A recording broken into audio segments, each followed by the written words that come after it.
Annyeonghaseyo everyone, and welcome to the first video for our YouTube channel, Little Family in Korea.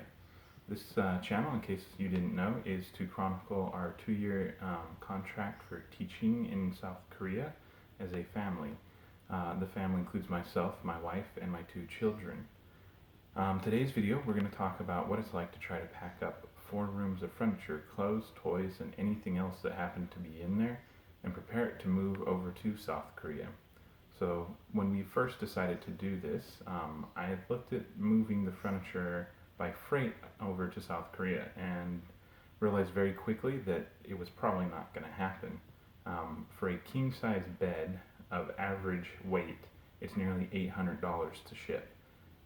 That being said, I know that over there, if we shop around, we can probably find a king-size bed for around $500 or $600.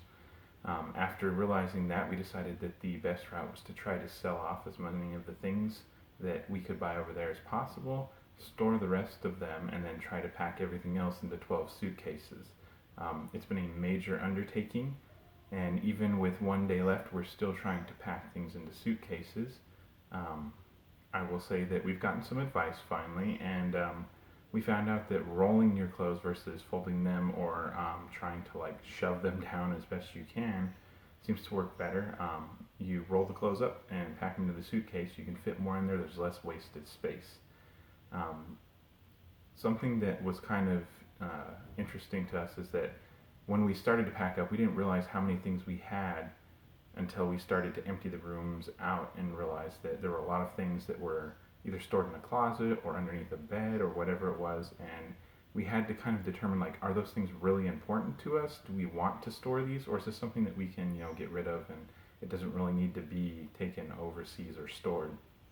Some things that we deemed less important, the kids deemed more important, so it was kind of a struggle for the family to narrow things down and really get to 12 suitcases in a small storage unit. We did end up having to store roughly about 15 different boxes and suitcases in a storage unit, which we got through CubeSmart.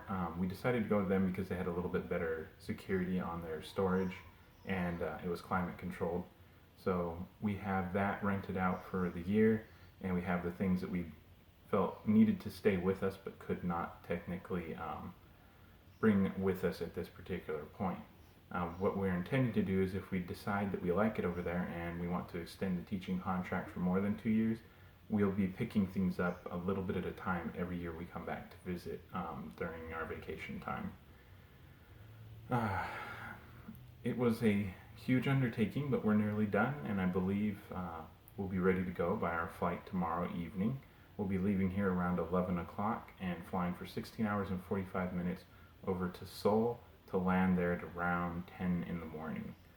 I just wanted to, put this video out there for those of you who are friends, family, or followers, so that you can kind of see what it's like to have to pack things up, how long it takes, and just to say, that next weekend, hopefully, we'll be over there recording our apartment and letting you guys know some of the things that we've seen, that we want to do to show you guys, and just kind of an introduction to the channel.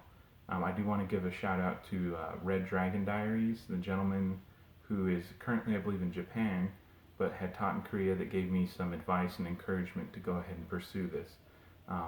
Thank you all very much for spending time with me today. Please hit the like button if you enjoyed the video. Feel free to leave a comment or subscribe. We also have an email address, littlefamilyinkorea@gmail.com, that if you email, I will do my best to respond to. Thank you. And have